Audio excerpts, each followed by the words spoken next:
सहनौ भुनक्तु सह वीर्यं करवावहै तेजस्विनावधीतमस्तु मा विद्विषावहै। ॐ शान्ति शान्ति शान्तिः। गुरुब्रह्मा गुरुविष्णु गुरुदेवो महेश्वरः गुरुसाक्षात् परब्रह्मा तस्मै श्री गुरवे नमः। तस्मै श्री गुरवे नमः। ಭಗವದ್ಗೀತೆ ಮೊದಲನೇ ಅಧ್ಯಾಯದ ಮೊದಲ 20 ಶ್ಲೋಕಗಳನ್ನು ನೋಡಿದ್ದೀವಿ. ಈಗ 21ನೇ ಶ್ಲೋಕದಿಂದ ಮುಂದುವರಿಸ್ಕೊಳ್ಳೋಣ. ಕುರುಕ್ಷೇತ್ರ ಯುದ್ಧ ಭೂಮಿಯಲ್ಲಿದ್ದೀವಿ. ಪಾಂಡವರು ಕೌರವರು ಯುದ್ಧ ಸನ್ನದ್ಧರಾಗಿ ನಿಂತಿದ್ದಾರೆ. ಈ ಮಧ್ಯೆ ನಮ್ಮ ಕಥೆಯ ನಾಯಕ ಹೀರೋ ಅರ್ಜುನ ಎಂಟ್ರಿ ಕೊಟ್ಟಿದ್ದಾನೆ. ಹೇಗೆ ಬಂದಿದ್ದಾನೆ? ಬಿಳಿಯ ಕುದುರೆಗಳಿರುವಂತಹ ರಥದಲ್ಲಿ ಅಲ್ಲಿ ಶ್ರೀಕೃಷ್ಣ ಪರಮಾತ್ಮನೇ ಸಾರಥಿಯಾಗಿದ್ದಾನೆ. ಕಪಿಧ್ವಜ ಅಲ್ಲಿ ಹಾರ್ತಾ ಇದೆ. ಆ ಸುಂದರವಾದ ರಥದಲ್ಲಿ ನಮ್ಮ ಹೀರೋ ಎಂಟ್ರಿ ಕೊಡ್ತಾ ಇದ್ದಾನೆ. ಮುಂದಿನ ಸಾಲಲ್ಲಿ ನಿಂತಿದ್ದಾನೆ. ಈಗ ಅವನು ಕೃಷ್ಣನಿಗೆ ಏನಂತ ಕೇಳ್ಕೊಳ್ತಾನೆ ಅದನ್ನು ನೋಡೋಣ. ಇಲ್ಲಿವರೆಗೂ ಪಾಂಡವರು ಕೌರವರು ಅಂತ ನೋಡಿದ್ವಿ. ಈಗ ಅರ್ಜುನನನ್ನು ನೋಡ್ತಾ ಇದ್ದೀವಿ. ಇದು ಇತಿಹಾಸ. ಆಧ್ಯಾತ್ಮಿಕತೆಗೆ ಮತ್ತೆ ಹೋಗೋಣ. 21ನೇ ಶ್ಲೋಕ. 20ನೇ ಶ್ಲೋಕದಲ್ಲಿ ಯುದ್ಧ ಸನ್ನದ್ಧರಾದ ಧೃತರಾಷ್ಟ್ರನ ಕುಮಾರರನ್ನು ನೋಡಿ ಪಾಂಡುಪುತ್ರನಾದ ಹಾಗೂ ಕಪಿಧ್ವಜನಾದ ಅರ್ಜುನನು ಬಿಲ್ಲನ್ನು ಎತ್ತಿ ಹಿಡಿದುಕೊಂಡು ಕೃಷ್ಣನನ್ನು ಕುರಿತು ಈ ಮಾತುಗಳನ್ನು ಹೇಳಿದನು. ಏನು ಹೇಳ್ತಾ ಇದ್ದಾನೆ? ಅರ್ಜುನ ಉವಾಚ ಸೇನಯೋರುಭಯೋರ್ಮಧ್ಯೆ ರಥಂ ಸ್ಥಾಪಯಮೇಚ್ಯುತ ಯಾವದೇತಾನ್ನಿರೀಕ್ಷೇಹಂ ಯೋದ್ಧುಕಾಮಾನವಸ್ಥಿತಾನ್ ಕೈರ್ಮಯಾ ಸಹ ಯೋದ್ಧವ್ಯಂ ಅಸ್ಮಿನ್ ರಣಸಮುದ್ಯಮೇ ಯೋತ್ಸ್ಯಮಾನಾನವೇಕ್ಷೇಹಂ ಯಯೇತೇತ್ರ ಸಮಾಗತಾಃ ಧಾರ್ತರಾಷ್ಟ್ರಸ್ಯ ದುರ್ಬುದ್ಧೇಃ ಯುದ್ಧೇ ಪ್ರಿಯಚಿಕೀರ್ಷವಃ. ಅರ್ಜುನನ ರಥ ವಿವರಣೆ ತಗೊಂಡ್ಮೇಲೆ ಈಗ ಅರ್ಜುನನ ರಥದಲ್ಲಿರುವಂತಹ ಕೃಷ್ಣನಿಗೆ ಅರ್ಜುನ ಏನು ಹೇಳ್ತಾ ಇದ್ದಾನೆ? ಹೇ ಅಚ್ಯುತನೇ, 2 ಸೇನೆಗಳ ನಡುವೆ ನನ್ನ ರಥವನ್ನು ನಿಲ್ಲಿಸು. ನಮ್ಮೊಡನೆ ಕಾದಾಡಬೇಕೆಂಬ ಬಯಕೆಯಿಂದ ನಿಂತಿರುವವರನ್ನು ನಾನು ನೋಡಬೇಕು. ದುರ್ಬುದ್ಧಿಯ ದುರ್ಯೋಧನನನ್ನು ಸಂತೋಷಗೊಳಿಸುವ ದೃಷ್ಟಿಯಿಂದ ಯುದ್ಧ ಮಾಡಲು ಒಟ್ಟುಗೂಡಿರುವವರನ್ನು ನೋಡಲು ನಾನು ಅಪೇಕ್ಷಿಸುತ್ತೇನೆ.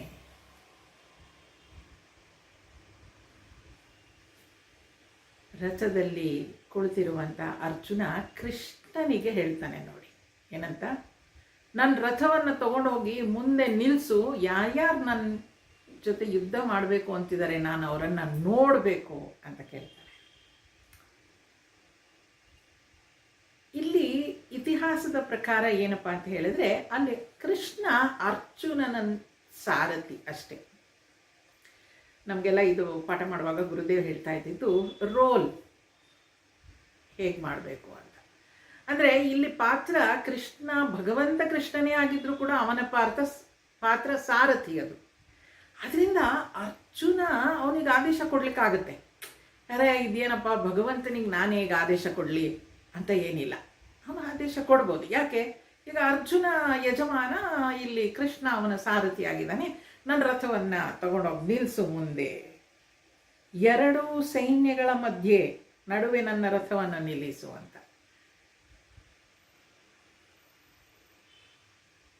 ಆಧ್ಯಾತ್ಮದ ದೃಷ್ಟಿಯಿಂದ ನೋಡೋದಾದರೆ, ನಾವು ಯಾವುದೇ ಒಂದು ನಿರ್ಧಾರವನ್ನು ತಗೊಳ್ಬೇಕಾದ್ರೆ ಒಳ್ಳೆಯದ್ದು ಕೆಟ್ಟದ್ದು ಎರಡನ್ನೂ ಬಿಟ್ಟು ನ್ಯೂಟ್ರಲ್ ಆಗಿ ನಿಂತು ನಾವು ಡಿಸಿಷನ್ನ ತಗೊಳ್ಬೇಕಾಗತ್ತೆ. ಈಗ ಒಳ್ಳೆಯದರ ಪಕ್ಷವನ್ನು ನಾವು ಹಿಡ್ಕೊಂಡು ಮಾತಾಡಿದ್ರೆ ಕೆಟ್ಟದ್ದು ಕೆಟ್ಟದಾಗೆ ಕಾಣಿಸ್ತಾ ಇರುತ್ತೆ. ಕೆಟ್ಟದರ ಪಕ್ಷ ಇಟ್ಕೊಂಡು ಮಾತಾಡ್ತಾ ಇದ್ದರೆ ನಾವು ಒಳ್ಳೆಯದನ್ನು ಒಳ್ಳೆಯದು ಅಂತ ನೋಡ್ಲಿಕ್ಕಾಗಲ್ಲ. ಆದ್ದರಿಂದ ಕೆಟ್ಟದ್ದು ಒಳ್ಳೆಯದು ಏನಿದೆ ಅದು ಎರಡನ್ನೂ ಬಿಟ್ಟು ನ್ಯೂಟ್ರಲ್ ಆಗಿ ನಿಂತು ನಾವು ಡಿಸಿಷನ್ ತಗೊಳ್ಬೇಕಂತೆ. ಅದರಿಂದ ಅವನು ಪಾಂಡವರನ್ನು ಕೌರವನ್ನು ಬಿಟ್ಟು ಮಧ್ಯವನ್ನು ನಿಂತು ತನ್ನ ನಿರ್ಧಾರವನ್ನು ಅಥವಾ ತಾನು ನೋಡೋ ದೃಷ್ಟಿಯನ್ನು ಯಾವ ರೀತಿಯಾಗಿ ನೋಡಬೇಕು ಅನ್ನೋದನ್ನು ನೋಡ್ಕೊಳ್ತಾ ಇದ್ದಾನೆ ಅಂತ ಹೇಳ್ತಾರೆ. ನಮ್ಮೊಡನೆ ಯಾರ್ಯಾರು ಕಾದಾಡಬೇಕು ಅವರನ್ನು ನಾನು ನೋಡಬೇಕು ಅಂತ ಹೇಳ್ತಾನೆ. ಆಧ್ಯಾತ್ಮ ದೃಷ್ಟಿಯಿಂದ ನೋಡೋದಾದರೆ ಏನಪ್ಪ ಇದು ಅಂತ ಕೇಳಿದ್ರೆ, ಇಲ್ಲಿ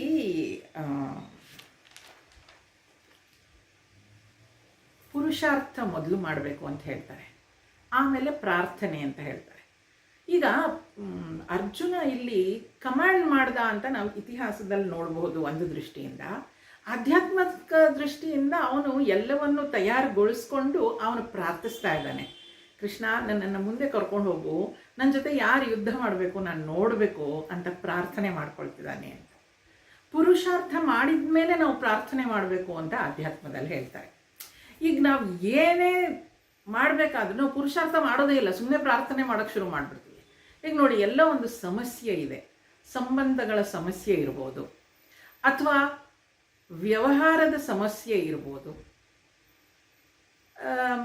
ಮತ್ತೊಂದೇನೋ ಸಮಸ್ಯೆ ಇರ್ಬೋದು, ನನ್ನ ಆರೋಗ್ಯದ ಸಮಸ್ಯೆ ಇರ್ಬೋದು.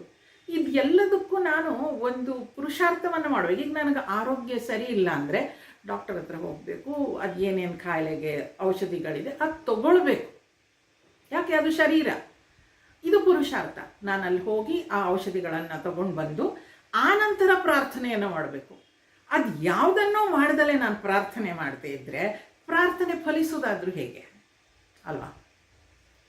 ಪರೀಕ್ಷೆಗೆ ಚಂದದಲ್ಲಿ ಓದಬೇಕು, ಆನಂತರ ಪರೀಕ್ಷೆಗೆ ಹೋಗುವಾಗ ಪ್ರಾರ್ಥನೆಯನ್ನು ಮಾಡಬೇಕು. ಪುರುಷಾರ್ಥ ಅದು. ಆನಂತರ ಪ್ರಾರ್ಥನೆ. ಫ್ಲೈಟ್ ಟಿಕೆಟ್ ಬುಕ್ ಮಾಡಬೇಕು, ಏರ್ಪೋರ್ಟಿಗೆ ಹೋಗಬೇಕು, ಬ್ಯಾಗೆಲ್ಲ ಚೆಕ್ ಇನ್ ಮಾಡಬೇಕು, ಸೆಕ್ಯೂರಿಟಿ ಚೆಕ್ ಆಗಬೇಕು, ಫ್ಲೈಟಲ್ಲಿ ಹೋಗಿ ಕೂತ್ಕೊಳ್ಬೇಕು. Fashion your belt, seat belt ಅಂತ ಹೇಳಿದಾಗ ಬೆಲ್ಟ್ ಕಟ್ಕೊಂಡು ಕೂತ್ಕೊಳ್ಬೇಕು. ಅಲ್ಲಿವರೆಗೂ ನಮ್ಮ ಪುರುಷಾರ್ಥ. ಆಮೇಲೆ ಏನಿಲ್ಲ, ನಾವು ಮಾಡೋದಕ್ಕೇನಿಲ್ಲ, ಪ್ರಾರ್ಥನೆ ಒಂದೇ. ಅವನು ಎಷ್ಟೊತ್ತಿಗೆ ಕರ್ಕೊಂಡು ಹೋಗ್ತಾನೋ, ಹೇಗೆ ಕರ್ಕೊಂಡು ಹೋಗ್ತಾನೋ, ಒಟ್ಟು ನಮ್ಮನ್ನಲ್ಲಿ ಮುಟ್ಟಿಸ್ಬೇಕು ಅವನು, ಅಷ್ಟೇ. ನಾವು ಹೋಗ್ಬೇಕಾಗಿರೋ ಜಾಗ ಮುಟ್ಟಿಸ್ಬೇಕು. ಅದರಿಂದ ಇಲ್ಲಿ ಪುರುಷಾರ್ಥ, ನಾವೆಲ್ಲರೂ ತಪ್ಪು ಮಾಡೋದಲ್ಲೇ. ಪುರುಷಾರ್ಥ ಮಾಡಿ ಆನಂತರ ಪ್ರಾರ್ಥನೆಯನ್ನು ಮಾಡಬೇಕು ಅಂತ ಹೇಳ್ತಾರೆ. ಆ ಪ್ರಾರ್ಥನೆ ಇಲ್ಲಿ ಅರ್ಜುನ ಮಾಡಿದ್ದಾನೆ. ಏನಂತ? ಅವನು ಮಹಾಸಾಹಸಿ, ಯುದ್ಧವನ್ನು ಎಲ್ಲ ಅಸ್ತ್ರಗಳನ್ನು ಕಲಿತಿರೋನು, ಅವನಿಗೇನು ಕಡಿಮೆ ಇಲ್ಲ ಅಲ್ಲಿ. ಈಗ ಎಲ್ಲದಕ್ಕೂ ತಯಾರಾಗಿ ನಿಂತಿದ್ದಾನೆ. ಅವನೇನು ಕೇಳ್ತಿದ್ದಾನೆ? ನನ್ನನ್ನು ಮುಂದೆ ತಗೊಂಡು ಹೋಗಿ ನಿಲ್ಲಿಸು, ಎರಡೂ ಸೈನ್ಯಗಳ ಮಧ್ಯೆ ತಗೊಂಡೋಗಿ ನಿಲ್ಲಿಸು ಅಂತ ಕೇಳ್ತಾ ಇದ್ದಾನೆ. ಯಾರ್ಯಾರು ನನ್ನ ಜೊತೆ ಯುದ್ಧ ಮಾಡಬೇಕು ಅಂತಿದ್ದಾರೆ, ನಾನು ಅವ್ರನ್ನೆಲ್ಲ ನೋಡಬೇಕು, ಆ ರಥವನ್ನು ತಗೊಂಡೋಗಿ ನಿಲ್ಲಿಸು ಅಂತ ಹೇಳಿದಾಗ ಏನು ಮಾಡ್ತಾನೆ? ಈಗ ಸಂಜಯ ಹೇಳ್ತಾ ಇದ್ದಾನೆ. ಹಸ್ತಿನಾಪುರದಲ್ಲಿ ಸಂಜಯ ಕುಳಿತುಕೊಂಡು ಧೃತರಾಷ್ಟ್ರನಿಗೆ ಈ ವಿವರಣೆಯನ್ನು ಕೊಡ್ತಾ ಇದ್ದಾನೆ. ಎಷ್ಟು ಅದ್ಭುತ ನೋಡಿ. ಆವಾಗ ಒಂದು ಟಿ ವಿ ಇರಲಿಲ್ಲ, ವಿಡಿಯೋ ಕಾಲ್ಸ್ ಇರಲಿಲ್ಲ, ಆದರೂ ಕೂಡ ಸಂಜಯನಿಗೆ ಭಗವಂತ ಕೃಷ್ಣ ಆ ಶಕ್ತಿಯನ್ನು ಕೊಟ್ಟಿರ್ತಾನಂತೆ. ಯಾವ ಶಕ್ತಿ ಅದು? ಆ ಯುದ್ಧ ಭೂಮಿಯಲ್ಲಿ ಏನು ನಡೀತಾ ಇದೆ ಅನ್ನೋದನ್ನು ಇವನು ಹೇಳ್ಬೋದು. ಅಷ್ಟೇ ಅಲ್ಲ, ಯಾರ್ಯಾರ ಮನಸ್ಸಲ್ಲಿ ಏನೇನು ನಡೀತಿದೆ ಅನ್ನೋದು ಅವನಿಗೆ ಗೊತ್ತಾಗೋ ಥರ ಇತ್ತು. ಬರೀ ದೃಶ್ಯ ಅಲ್ಲ, ಅವರ ಮನಸ್ಸುಗಳಲ್ಲಿ ಏನು ನಡೀತಾ ಇತ್ತು ಅದು ಹೇಳುವಂಥ ಶಕ್ತಿ ಸಂಜಯನಿಗೆ ಕೊಟ್ಟಿದ್ದಂತೆ.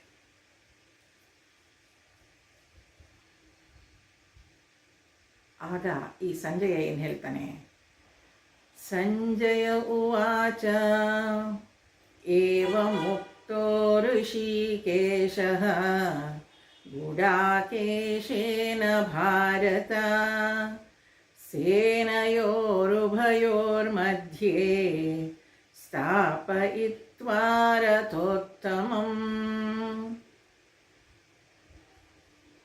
ಸಂಜಯ ಹೇಳ್ತಾ ಇದ್ದಾನೆ. ಹಾಗಂತ ಹೇಳಿದಾಗ ಇವನು ಏನು ಮಾಡ್ತಾನೆ,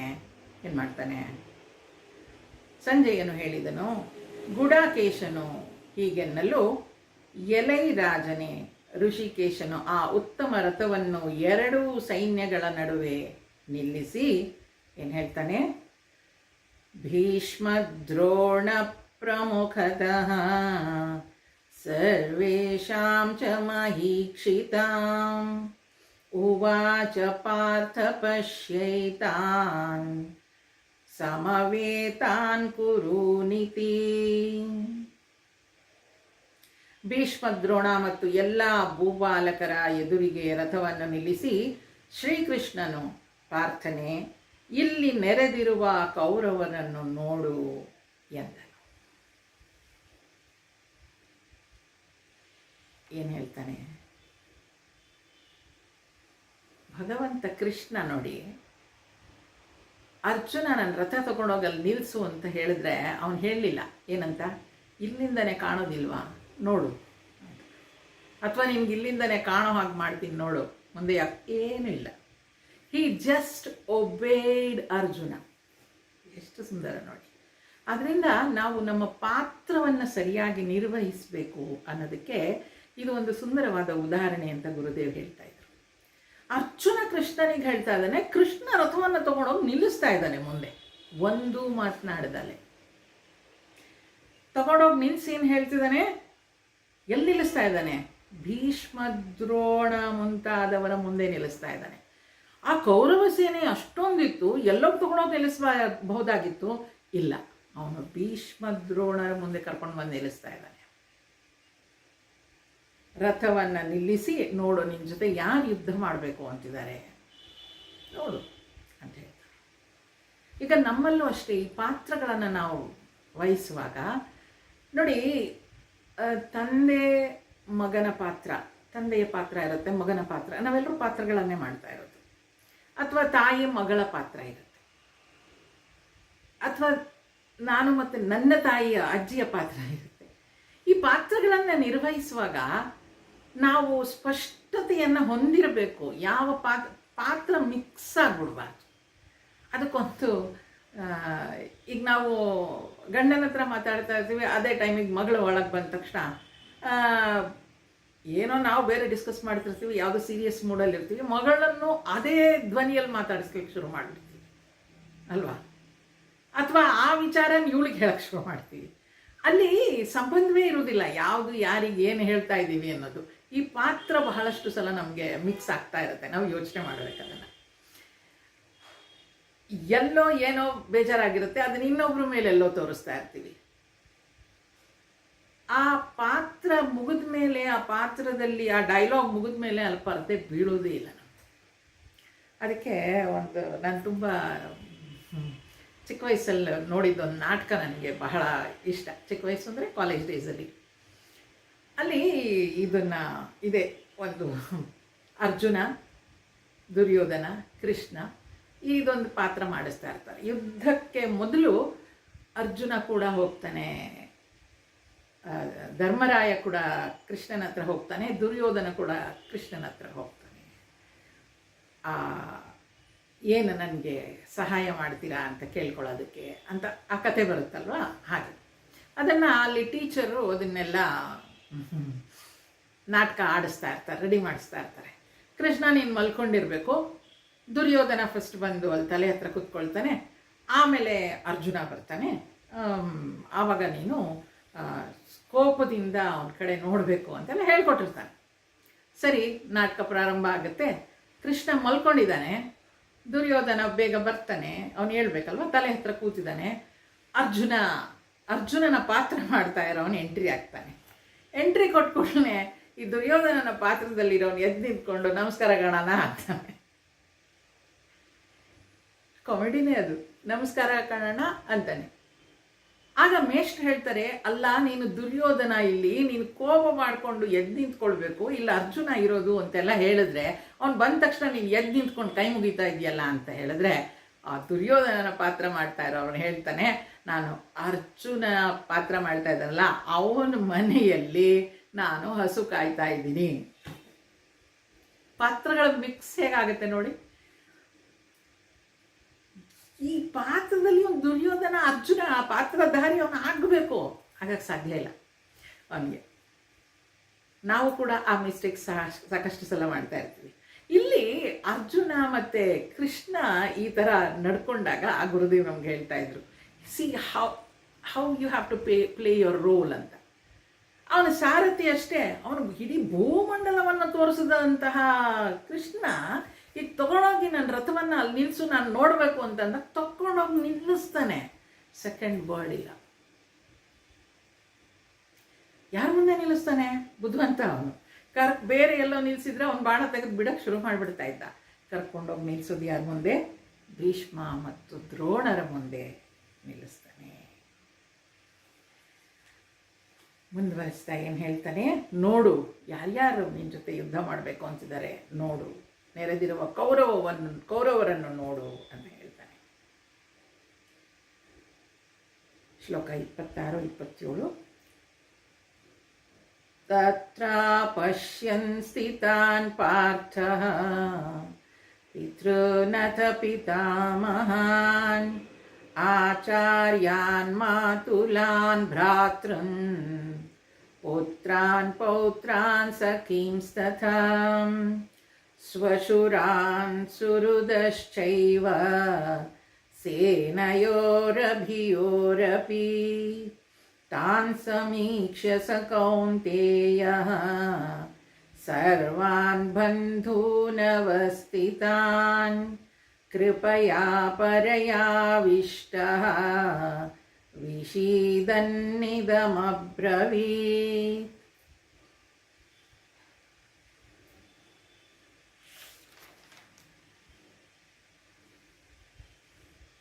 ಅಲ್ಲಿ ನೆರೆದಿದ್ದ ಎರಡೂ ಸೈನ್ಯಗಳಲ್ಲಿ ಇದ್ದ ತಾತಂದಿರನ್ನು, ಮಕ್ಕಳನ್ನು, ಆಚಾರ್ಯರುಗಳನ್ನು, ಸೋದರ ಮಾವಂದಿರನ್ನು, ಸಹೋದರರನ್ನು, ಮೊಮ್ಮಕ್ಕಳನ್ನು ಮತ್ತು ಸ್ನೇಹಿತರನ್ನು ಕಂಡನು. ಎರಡು ಸೈನ್ಯಗಳಲ್ಲಿ ಹೆಣ್ಣು ಕೊಟ್ಟ ಮಾವಂದಿರನ್ನು ಮತ್ತು ಸ್ನೇಹಿತರನ್ನು ಅವನು ಕಂಡನು.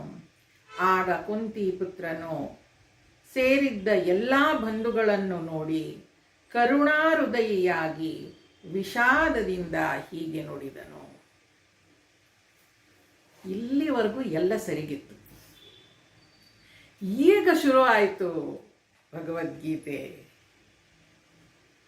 ಯುದ್ಧ ಭೂಮಿಗೆ ಬಂದಾಯಿತು. ಪಾಂಡವರಲ್ಲಿದ್ದಾರೆ, ಕೌರವರಲ್ಲಿದ್ದಾರೆ, ಇವನು ರಥದಲ್ಲಿದ್ದಾನೆ. ಆ ರಥವನ್ನು ತಗೊಂಡೋಗಿ ಮುಂದೆ ನಿಲ್ಲಿಸೋವರೆಗೂ ಎಲ್ಲವೂ ಸರಿಗಿತ್ತು. ಈಗೇನಾಯಿತು? ನೋಡುವ ದೃಷ್ಟಿ ಬದಲಾಯಿತು. ನೋಡುವ ದೃಷ್ಟಿ ಏನಾಯ್ತಲ್ಲಿ? ಅವರನ್ನು ನೋಡಿದಾಗ ನೋಡಿ, ಯಾರೋ ಒಬ್ಬರು ವ್ಯಕ್ತಿಯನ್ನು ನಾವು ನೋಡಿದಾಗ 3 ರೀತಿಯಲ್ಲಿ ನಾವು ಅವರನ್ನು ನೋಡ್ಬೋದು. ಆ ವ್ಯಕ್ತಿಯನ್ನು ನೋಡ್ಬೋದು ಅಷ್ಟೇ. ಇನ್ನೊಂದು ಸಂಬಂಧವನ್ನು ನೋಡ್ಬೋದು. ವ್ಯಕ್ತಿಯನ್ನು ನೋಡ್ತೀನಿ, ಅವರು ನನಗೆ ಸೋದರ ಮಾವ ಆಗಬೇಕು ಅನ್ನೋ ಸಂಬಂಧವನ್ನು ನೋಡ್ತೀನಿ. ಇನ್ನೊಂದು ನೋಡ್ಬೋದು, ಅವರು ನನಗೆ ಆವತ್ತು ಅವಮಾನ ಮಾಡಿದರು, ಎಲ್ಲರ ಮುಂದೆ ನನಗೆ ಅವಮಾನ ಮಾಡಿದರು ಅನ್ನೋದು ಕೂಡ ನೋಡ್ಬೋದು. ಒಬ್ಬ ವ್ಯಕ್ತಿಯನ್ನು ನೋಡಿದಾಗ ನಾನು ಬರೀ ವ್ಯಕ್ತಿ ಅಂತ ನೋಡ್ಬೋದು.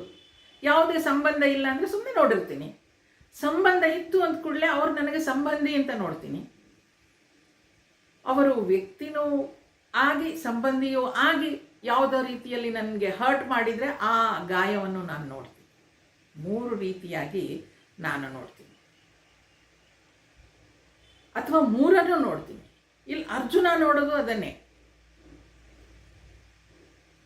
ಅರ್ಜುನ ಬರೀ ಸಂಬಂಧವನ್ನು ನೋಡ್ದ, ವ್ಯಕ್ತಿಯನ್ನು ನೋಡ್ದ, ಸಂಬಂಧವನ್ನು ನೋಡ್ದ.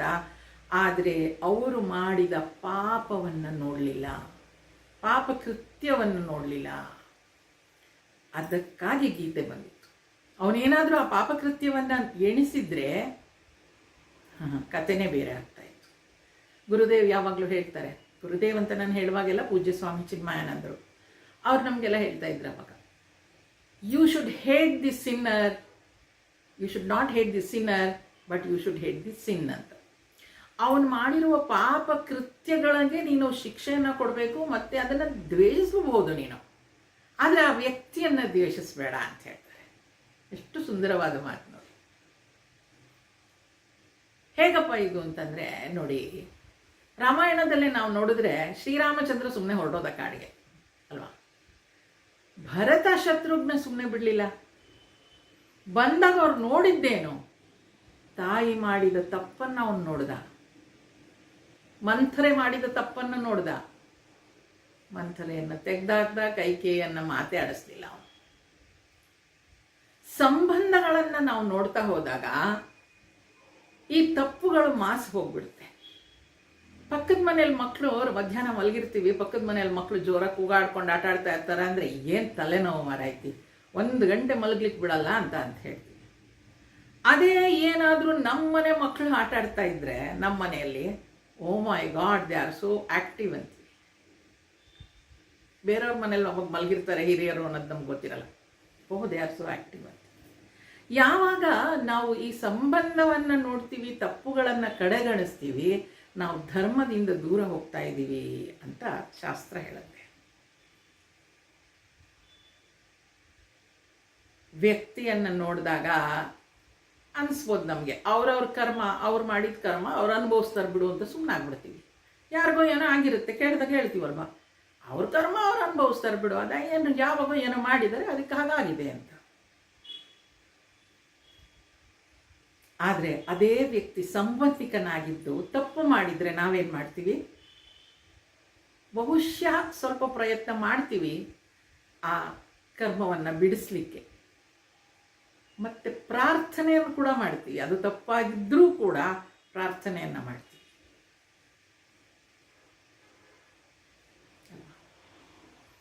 ತಪ್ಪನ್ನು ಮಾಡಿದ್ದಾರೆ ಅಂತ ಗೊತ್ತಾದಾಗ ಅವರು ಸಂಬಂಧಿ ಆಗಿದ್ದರೆ ನಾವು ಅಲ್ಲಿ ಆ ಕೆಲಸವನ್ನು ಮಾಡ್ತೀವಿ. ಯಾಕೆ, ನಮಗೆ ಸಂಬಂಧ ಮತ್ತು ಆ ತಪ್ಪು ಅದು ಎರಡನ್ನು ಬಿಡಿಸೋದು ಬಹಳ ಕಷ್ಟ. ನಮಗೆ ಇಕ್ಕಟ್ಟಿನಲ್ಲಿ ಸಿಕ್ಕಾಕೊಂಡಿರ್ತೀವಿ. ಆದರೆ ಶಾಸ್ತ್ರ ಹೇಳುತ್ತೆ, ಮೊದಲು ನೀನು ಧರ್ಮದ ಕೈ ಹಿಡಿ, ಸಂಬಂಧ ತಾನಾಗೆ ಉಳಿಯುತ್ತೆ ಅಂತ. ಎರಡು ಬಹಳ ಸೂಕ್ಷ್ಮವಾದ ವಿಚಾರಗಳು. ಇಲ್ಲೂ ಕೂಡ ಅರ್ಜುನ ಇಷ್ಟೆಲ್ಲ ಆಗಿದ್ರೂ ಕೂಡ ಕಾದಿದ್ದಾರೆ ನೋಡಿ. 12 ವರ್ಷ ವನವಾಸ, 1 ವರ್ಷ ಅಜ್ಞಾತವಾಸ, ಇಷ್ಟೆಲ್ಲ ಆದಮೇಲೆ ಅವನು ಕಾದು ಅವರು ಯುದ್ಧ ಭೂಮಿಗೆ ಬಂದರೂ ಕೂಡ ಅಲ್ಲಿ ಅವನಿಗೇನು ಅನ್ನಿಸ್ತಾ ಇದೆ, ಇವರೆಲ್ಲ ನನ್ನವರಲ್ವಾ ಅನ್ಸೋಕ್ಕೆ ಶುರುವಾಗುತ್ತೆ.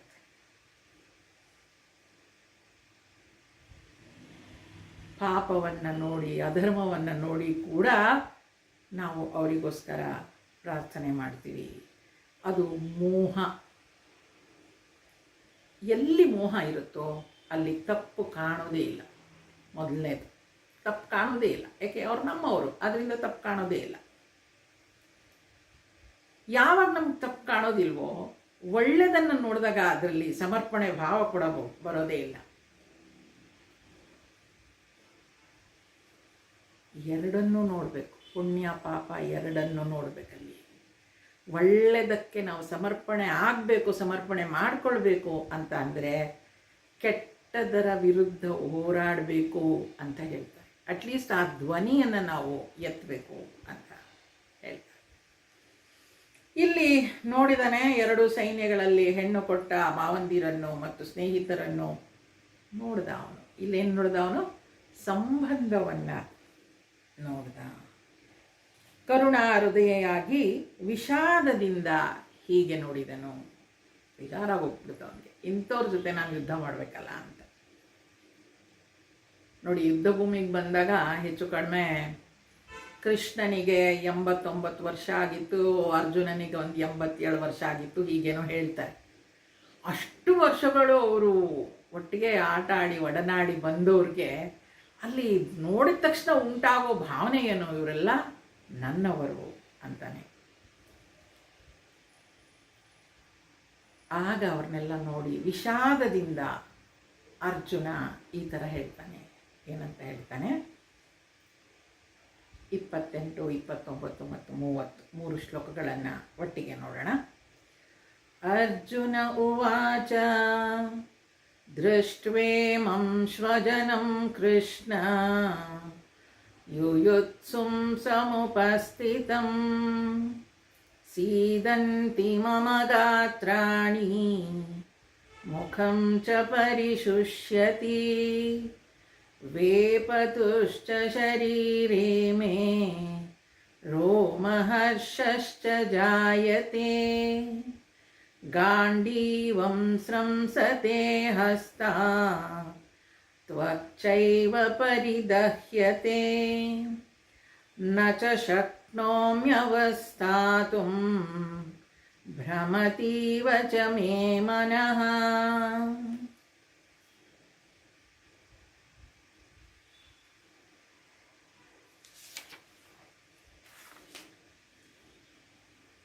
ಅರ್ಜುನನು ಹೇಳಿದನು,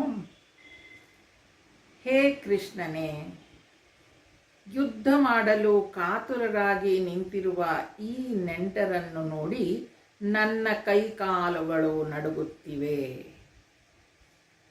ಮತ್ತು ನನ್ನ ಬಾಯಿ ಒಣಗುತ್ತಿದೆ, ನನ್ನ ಶರೀರ ಕಂಪಿಸುತ್ತಿದೆ ಮತ್ತು ನನ್ನ ರೋಮಗಳು ನೆಟ್ಟಗೆ ನಿಂತಿವೆ.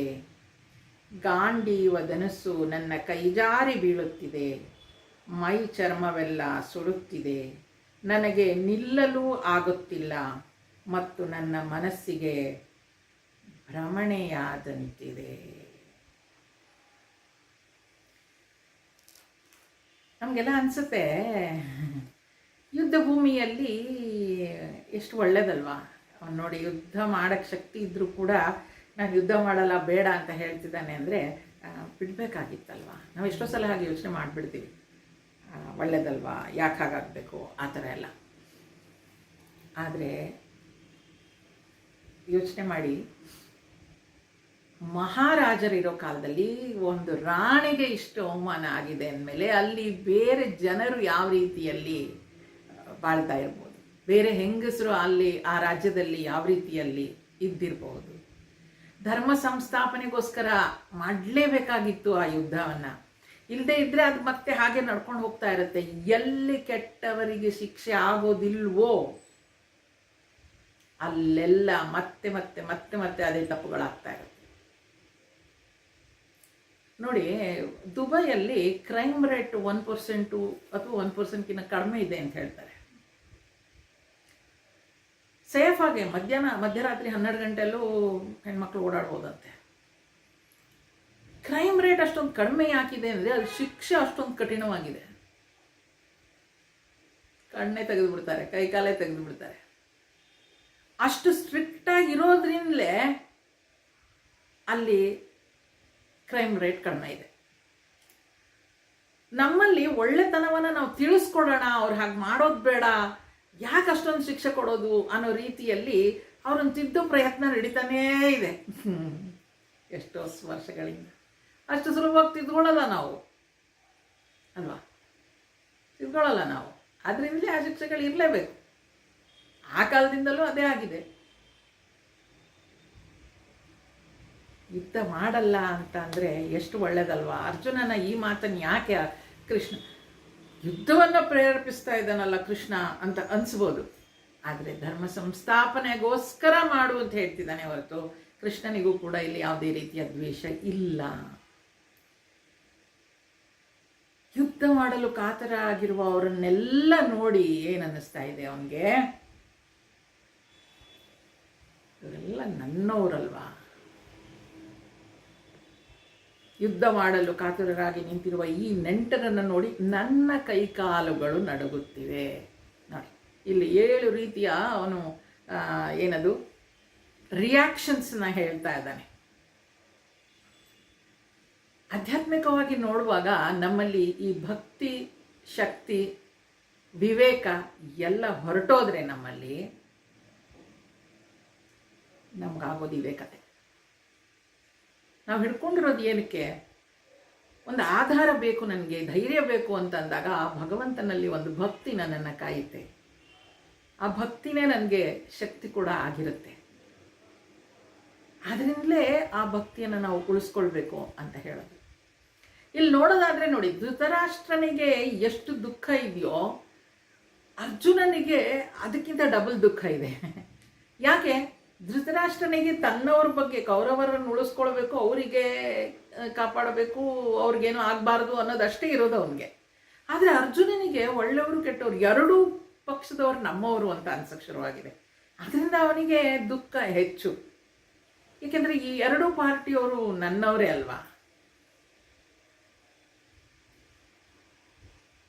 ಹಾಗೆ ಆ ದ್ವೇಷವನ್ನು ಬಿಟ್ಟು ರಾಗವನ್ನು ನಾನು ಬೆಳೆಸ್ಕೊಳ್ಬೇಕು ಅಂತ ಅವನು ಅಂದ್ಕೊಳ್ಬೋದು. ಆದರೆ ಅದು ಸಾಧ್ಯ ಇಲ್ಲ. ಯಾಕೆ? ಮತ್ತೊಂದು ಪಕ್ಷದಿಂದನೂ ಕೂಡ ಹಾಗೆ ಬರಬೇಕಲ್ವ. ಆದ್ದರಿಂದ ಅವನಿಲ್ಲಿ ಹೇಳ್ತಿದ್ದಾನೆ, ಅವನಿಗೆ ಕೈಕಾಲುಗಳು ನಡುಗುತ್ತಿವೆ.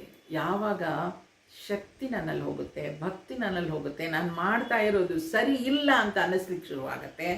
ಸರಿ ಇದ್ದರೂ ಕೂಡ ಸರಿ ಇಲ್ಲ ಅನ್ನೋದು, losing confidence in one self, ಆಗ ಕೈಕಾಲುಗಳು ನಡುಗುತ್ತೆ, ಬಾಯಿ ಒಣಗುತ್ತೆ.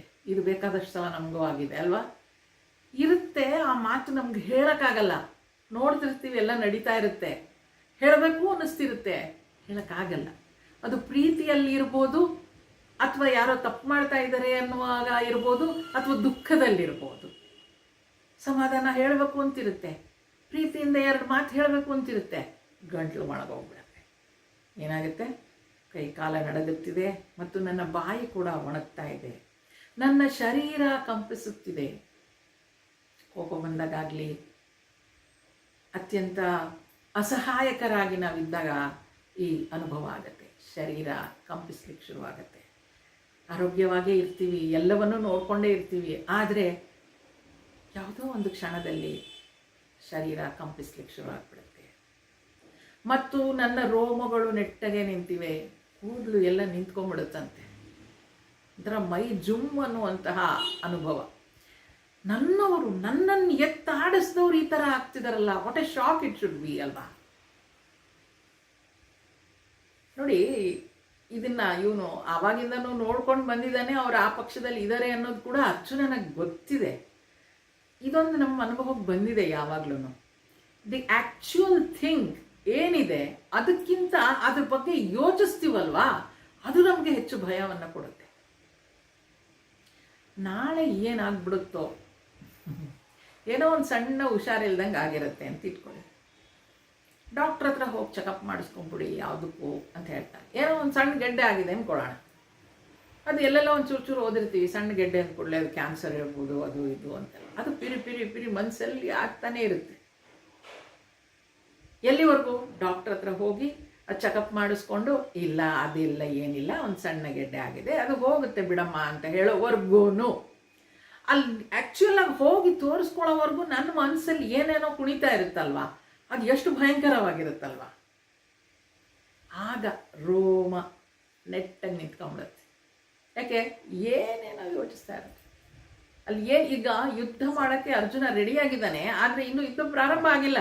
ಮುಂದೆ ಏನಾಗುತ್ತೆ ಅನ್ನೋದು ಗೊತ್ತಿಲ್ಲ ಅವನಿಗೆ. ಕೆಟ್ಟ ಗುಣಗಳು, ಒಳ್ಳೆಯ ಗುಣಗಳು ಘರ್ಷಣೆ ಆಗಿ ಅದು ಎಕ್ಸೈಟ್ಮೆಂಟ್ ಮೇಲ್ತರ ಅಸಹಾಯಕತೆ ನೋಡಿ, ಅಲ್ಲಿ ಎಕ್ಸೈಟ್ಮೆಂಟ್ ಇದೆ. ಅವ್ರು ನೋಡಿದ್ರೆ ಪಾಪ ಅನ್ನಿಸ್ತಾ ಇದೆ. ಇದ್ರೆ ಆ ಒಳ್ಳೆ ಏನು ಪ್ರಯೋಜನ ಆಗಲ್ಲ ಅವನಿಗೆ. ಅದರಿಂದಲೇ ಅಲ್ಲಿ ದ್ರೌಪದಿ ಬೇಕು ಅಂತ ಹೇಳಿದ್ದು, ಶಕ್ತಿ ಬೇಕು. ಗಾಂಡೀವ ಧನಸ್ಸು ನನ್ನ ಏನೋ ವಿಚಾರಶೀಲತೆ ಇದೆ ನನಗೆ, ನಾನು ನಿಷ್ಕಾಮ ಕರ್ಮ ಮಾಡ್ತೀನಿ, ಎಲ್ಲ ಸರಿ ಅಂದ್ರೆ ನನ್ನ ಪಾಡಿಗೆ ನಾನು ಇದ್ಬಿಡ್ತೀನಿ ಮಾಡ್ಕೊಂಡು. ಅದನ್ನ ಎದುರಿಸಿ ನಿಲ್ಲುವಂತಹ ಶಕ್ತಿ ಕೂಡ, ಮೈ ಚರ್ಮವೆಲ್ಲ ಶಕ್ತಿ ಜ್ವರ ಬಂದಂಗ. ಅದರಿಂದ ಇವ್ರು ಇಷ್ಟೆಲ್ಲ ವಿಚಾರವನ್ನ ಮಾಡುವಾಗ ಆ ಅಲ್ಲಿ ಕೌರವರ ಹೃದಯವನ್ನು ಸೀಳುವಂತಿತ್ತು.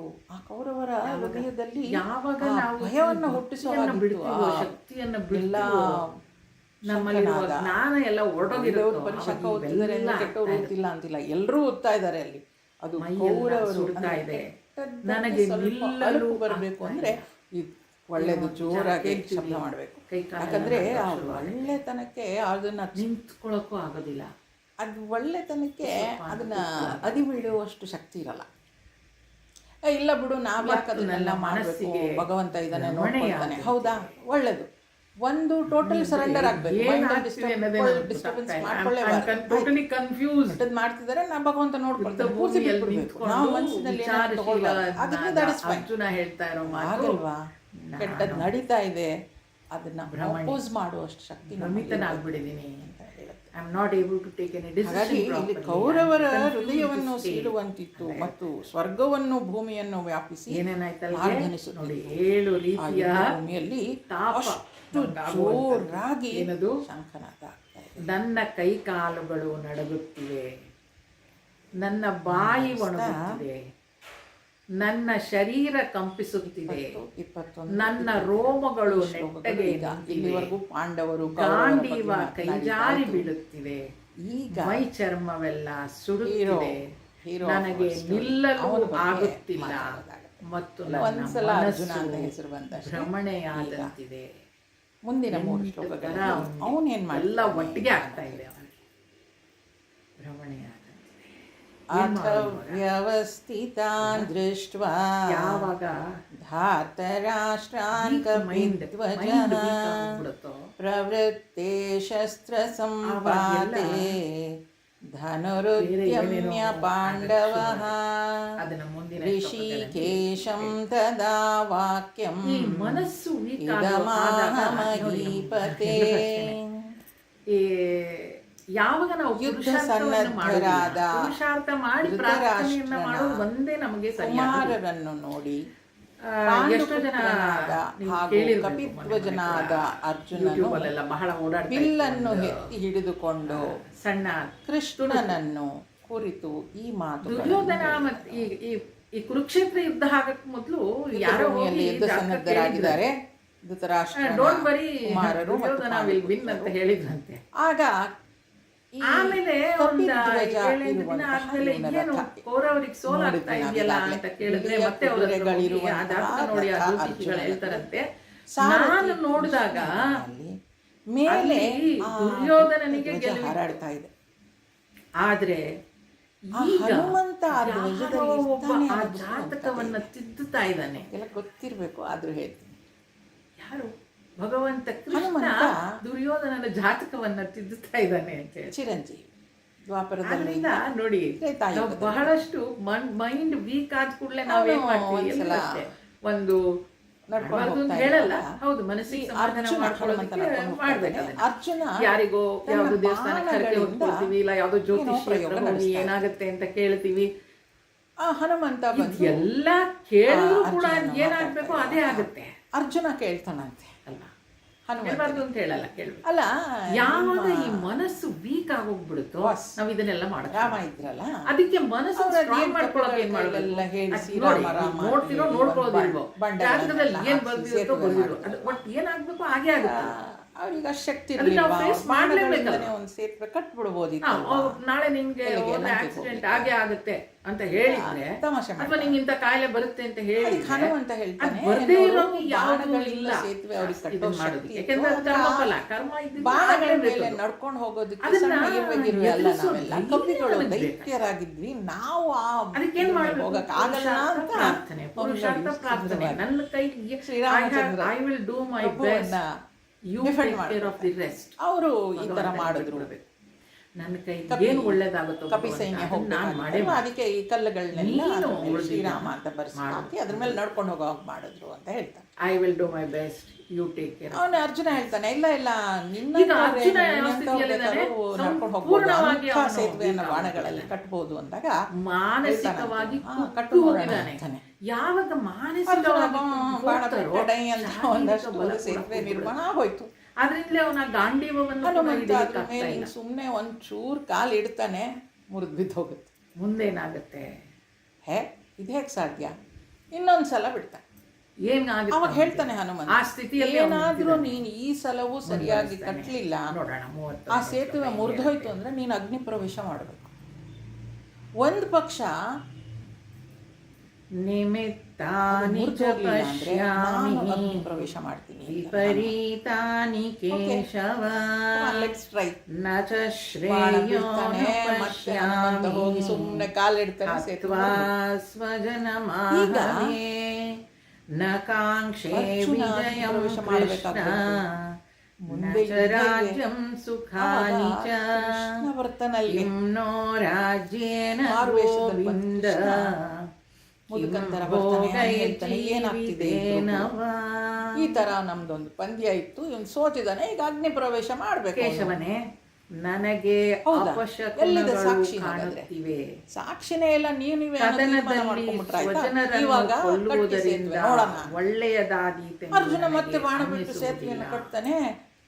ಕೃಷ್ಣನೇ, ನನಗೆ ಗೆಲುವು ಬೇಕಿಲ್ಲ, ರಾಜ್ಯವೂ ಬೇಕಿಲ್ಲ, ಇನ್ನೊಂದು ಕಾಲ ಸುಖಗಳೂ ಬೇಕಿಲ್ಲ. ಇನ್ನೊಂದ್ಸಲ ಮುಂದೆ ಹೋಗ್ತಾನೆ, ಮುರಿಯೋದಿಲ್ಲ. ರಾಜ್ಯದಿಂದ ನಮಗೇನಾಗಬೇಕು? ಕೆಳಗಡೆ ಬರ್ತಾನೆ, ಬಂದು ನೋಡ್ತಾನೆ. ಕೆಳಗಡೆಯಿಂದ ಈ ಮುದುಕ ಆ ಸೇತುವೆಯನ್ನ ಇಟ್ಕೊಂಡಿರ್ತಾನೆ. ಹನುಮಂತ ಸೋತಾಯ್ತಲ್ಲ, ಈಗ ಹನುಮಂತ ಅಗ್ನಿ ಪ್ರವೇಶ ಮಾಡ. ಅಗ್ನಿ ಪ್ರವೇಶ ಆಯ್ತು, ಇನ್ನೇನು ನಾನು ಸೋತಾಯ್ತಲ್ಲ, ಅಗ್ನಿ ಪ್ರವೇಶ ಮಾಡ್ತೀನಿ ಅಂತ ಹೇಳಿ ಅವನು ಅಗ್ನಿಕುಂಡವನ್ನೆಲ್ಲ ರೆಡಿ ಮಾಡ್ಕೊಳ್ತಾ ಇರುವಾಗ ಹೇಳ್ತಾನೆ. ಆವಾಗ ಅರ್ಜುನನಿಗೆ ಕೃಷ್ಣನಾಗಿ ಕಾಣ್ತಾನೆ, ಹನುಮಂತನಿಗೆ ರಾಮನಾಗಿ ಕಾಣಿಸ್ಕೊಳ್ತಾನೆ. ಈ ರೀತಿ ಅಗ್ನಿ ಪ್ರವೇಶ ಮಾಡೋದು ಮುಂದೆ ನೀನು ಮಾಡಬೇಕಾದ ಸಮಯದಲ್ಲಿ ಮಾಡಬೇಕು. ಆವಾಗ ನಾನು ಹೇಳ್ತೀನಿ, ಅಲ್ಲಿವರೆಗೂ ನೀನು ಮಾಡೋದು ಬೇಡ. ಸಾಕಷ್ಟು ಮನಸ್ಸು ವೀಕ್ ಆಗಿರೋದ್ರಿಂದ ಮುಂದೆ ಒಂದು ಕಾಣಿಸ್ತಾ ಇದೆ, ಭಯಂಕರವಾದ ಯುದ್ಧ ನಡೆಯೋದಿದೆ. ಆಗ ಏನೇನೋ ಅರ್ಜುನನ ರಥದ ಧ್ವಜದಲ್ಲಿದ್ದುಕೊಂಡು ಒಳ್ಳೆದಾಗಬಹುದು ಅಂತ ನನಗೆ ಎದುರುಗಡೆ ಶತ್ರುಗಳ ಶಕ್ತಿ ಏನಿರುತ್ತಲ್ಲ, ಬಲ, ಅದನ್ನ ಕಡಿಮೆ ಮಾಡಬೇಕು ಹನುಮಂತ ಖುಷಿಯಾಗಿ ಒಪ್ಕೋತಾನೆ. ನನಗೆ ಗೆಲುವು ಪ್ರಭು ಹೇಳ್ತಾ ಇದ್ದಾನೆ, ಆಯ್ತು, ನಾನು ಅರ್ಜುನನ ರಥದ ಧ್ವಜದಲ್ಲಿ ನಾನು ಎದುರಾಳಿಗಳ ಗೆಲುವು ಬೇಡ, ಸುಖಗಳು ಬೇಡ. ಆಗ ಧ್ವಜದಲ್ಲಿ ರಾಜ್ಯದಿಂದ ಕತೆ ಹೇಳುವುದರಿಂದ ಆ ನಂತರ ನೀವು ಕತೆ ಮುಂದುವರಿಸಿ ಕೇಳಿದ್ರೆ ಅವನು ಅಗ್ನಿ ಪ್ರವೇಶನ ಮಾಡಬೇಕಾಗಿರುತ್ತಲ್ಲ. ಯಾವಾಗಲೂ ಆ 18 ದಿನ ಯುದ್ಧ ನಡೆಯುವಾಗ್ಲೂ ಕೂಡ ಕೃಷ್ಣ ಮೊದಲು ಇಳಿದು, ಯಾವಾಗಲೂ ಅಲ್ವಾ ಡ್ರೈವರ್ ಮೊದಲು ಇಳಿದು ಡೋರ್ ಓನರ್ ಇಳಿಯೋದು, ಹಾಗೆ ಕೃಷ್ಣ ಮೊದಲು ಇಳಿದು ಇವನನ್ನ ಅರ್ಜುನನನ್ನ ಇಳಿಸ್ಕೊಳ್ತಾನೆ. ಕಡೇ ದಿನ ಮಾತ್ರ ಅವನು ಹೇಳ್ತಾನಂತೆ, ಕೃಷ್ಣ ಮೊದಲು ಅರ್ಜುನ ನೀನ್ ಮೊದಲು ಇಳ್ಕೊ ಅಂತ. ನಿಂತ್ಕೊಂಡು ಹೇಳ್ಕೊಳ್ತಾನೆ. ಕೃಷ್ಣ ಅವನಿಗೆ ಆದೇಶ ಕೊಟ್ಟಿಲ್ಲ, ಮಾತಾಡಿ ಸಾಕು, ಡಿಸ್ಕಷನ್ ಇಸ್ ಎನಫ್, ಆಮೇಲೆ ಕುತ್ಕೊಂಡ್ಬೇಕಾದ್ರೆ ಇಬ್ರು ಮಾತಾಡೋಣ, ಈಗ ಹೋಗಿ ಮೊದಲು ಯುದ್ಧ ಮಾಡು ಅಂತ ಹೇಳಿಲ್ಲ ಅವನು. ಉಪದೇಶ ಕಪಿ ಈ ಧ್ವಜಕ್ಕೆ ಬಂದೇಶ ಮಾಡಿದಾನೆ ಒಂದು ಕತೆ ಇತ್ತು. ಆದ್ರೆ ಏನೇನಾಗುತ್ತೆ ಅಂತ ಹೇಳಿದಾನೆ ಹೊರತು ಈ ವಿಚಾರಶೀಲನಾದ ಅರ್ಜುನನ ಶಕ್ತಿಯನ್ನ, ವಿಚಾರವಂತಿಕೆಯನ್ನ ದ್ವಿಗುಣ ಮಾಡ್ತಾರೆ. ಆದೇಶವನ್ನು ಇಟ್ಕೊಂಡಿದ್ದಿದ್ರೆ ಅವ್ನು ಯುದ್ಧ ಮಾಡೋದು ಸುಲಭ ಆಗೋಗ್ತಾ ಇತ್ತು. ಬಟ್ ಅವನಿಗೆ ನೀನ್ ಡಿಸೈಡ್ ಮಾಡಬೇಕು, ಶಸ್ತ್ರಗಳನ್ನ ಏನೇನಾಗುತ್ತೆ ಅಂತೆಲ್ಲ ಹೇಳಿ ಏನೇನು ಸಹಾಯ ಬೇಕಾಗಿರುತ್ತೆ ಅಂತ. ಅದಕ್ಕೆ ಎಲ್ಲರೂ ಹೇಳೋದು ಉಂಟು, ಏನಂತ ಎಲ್ಲ ಕೇಳ್ಬೇಕಲ್ವಾ, ಓದ್ಬೇಕಲ್ವಾ ಅಂತ ಯಾರಿಗಾದ್ರೂ ಹೇಳಿದ್ರೆ ಭಗವಂತನೇ ಬುದ್ಧಿ ಕೊಡ್ಬೇಕು, ಅವನೇ ದಾರಿ. ರಥ ಏನಾಗಿದೆ, ಬುದ್ಧಿ ಕೊಟ್ಟಿದ್ದಾನಲ್ಲ ನಿಮಗೆ, ಉಪಯೋಗಿಸ್ಕೊಳ್ಳಿ ಅಂತ ಹೇಳೋದು. ಅಲ್ಲಿ ಕುಳಿತಿರುವಂತ ಈಗ ಪ್ರಾಣಿಗಳಿಗೆ ಆ ಚಾಯ್ಸ್ ಇಲ್ಲ. ಮತ್ತೆ ಕೃಷ್ಣ ಅಷ್ಟೇನೆ, ಹಸು ಹುಲ್ಲೆ ತಿನ್ಬೇಕು, ಹುಲಿ ಚಿರತೆ ಎಲ್ಲ ಮಾಂಸವನ್ನೇ ತಿನ್ಬೇಕು. ಆದ್ರೆ ನಮಗ್ ಚಾಯ್ಸ್ ಇದೆ, ಅಲ್ಲಿಗೆ ನಾವು ಯಾವ್ದು ಬೇಕಾದ್ರೂ ತಿನ್ಬೋದು. ಹಸು ಅಂಬ ಅಂತಾನೆ ಕರಿಬೇಕು, ಕಾಗೆ ಕಾಕ ಅಂತಾನೆ ಅನ್ಬೇಕು, but we have A choice. ಯಾವ ತರ ಬೇಕಾದ್ರೂ ನಾವು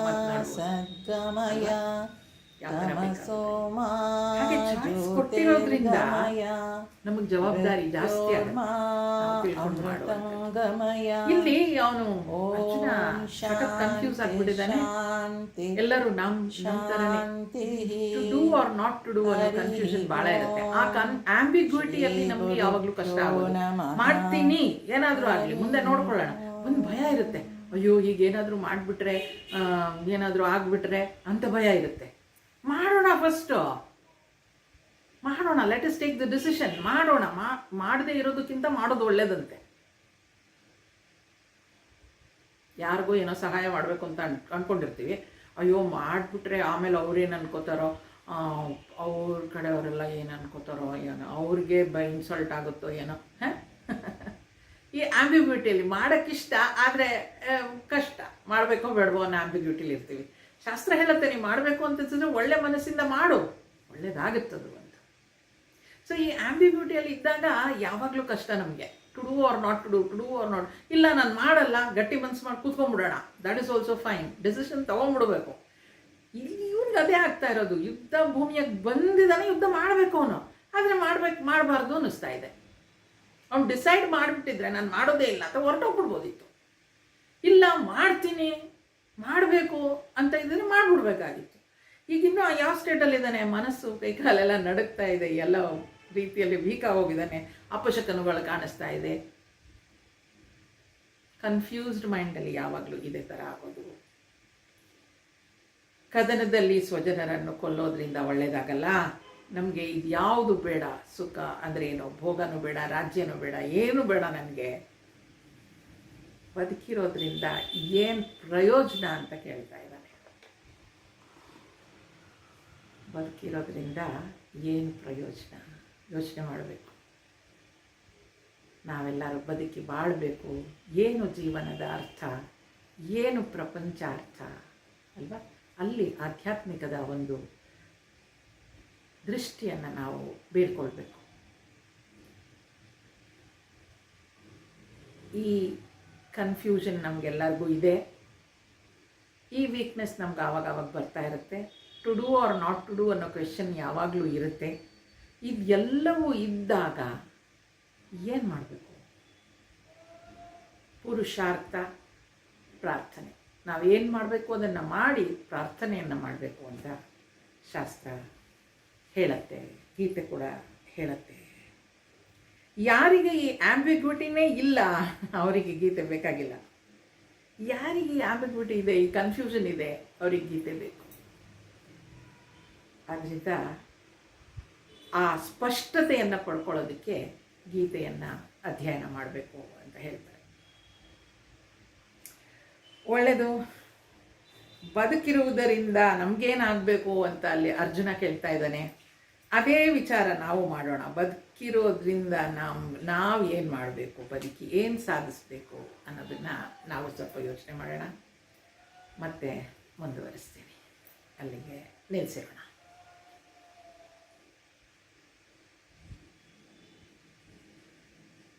असतो मा सद्गमय तमसो मा ज्योतिर्गमय मृत्योर्मा अमृतंगमय ॐ शान्ति शान्ति शान्तिः